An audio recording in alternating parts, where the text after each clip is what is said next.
সবাইকে আমার শুভেচ্ছা এবং সালাম। আসসালামু আলাইকুম ওয়া রাহমাতুল্লাহ।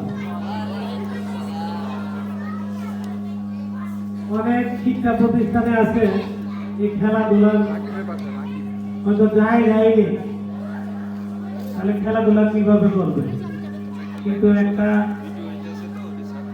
ছাত্রছাত্রী বা একটা মানুষের খেলাধুলা তার শারীরিক মানসিক বিকাশের জন্য খুবই জরুরি।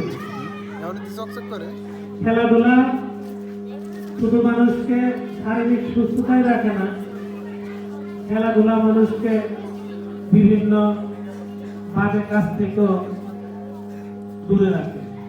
যেমন এই যে আমরা এখন ডিভাইস মোবাইল চালাই, কেউ বিকাল হলে ওই রাস্তায় যে আড্ডা দেয়, কিন্তু আজকে যদি আমি খেলাধুলায় সাথে জড়িত থাকি তাহলে বিকাল হলে কিন্তু আমার যে খেলার মাঠে তাদেরকে নিয়ে আমরা ব্যস্ত থাকবো।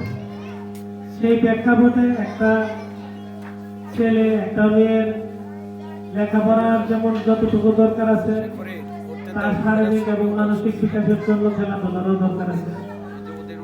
আমাদের মধ্যে ইতিমধ্যে আমাদের সাধারণ সম্পাদক সাহেব অনেক মূল্যবান কথাই বলেছে। এই প্রেক্ষাপটে আজকে এই তোমরা যারা আছো, আজকে তোমাদের মধ্যে যদি এই খেলাধুলার মধ্যে কারো ভিতরে কতটুকু বিকাশ আছে আমার জানা নেই, কিন্তু তোমাদের মধ্যে থেকে কিন্তু আজকে জাতীয় পর্যায়ের একজন খেলোয়াড় হওয়া সম্ভব যদি তোমরা সেভাবে নিজেকে তৈরি করতে পারো।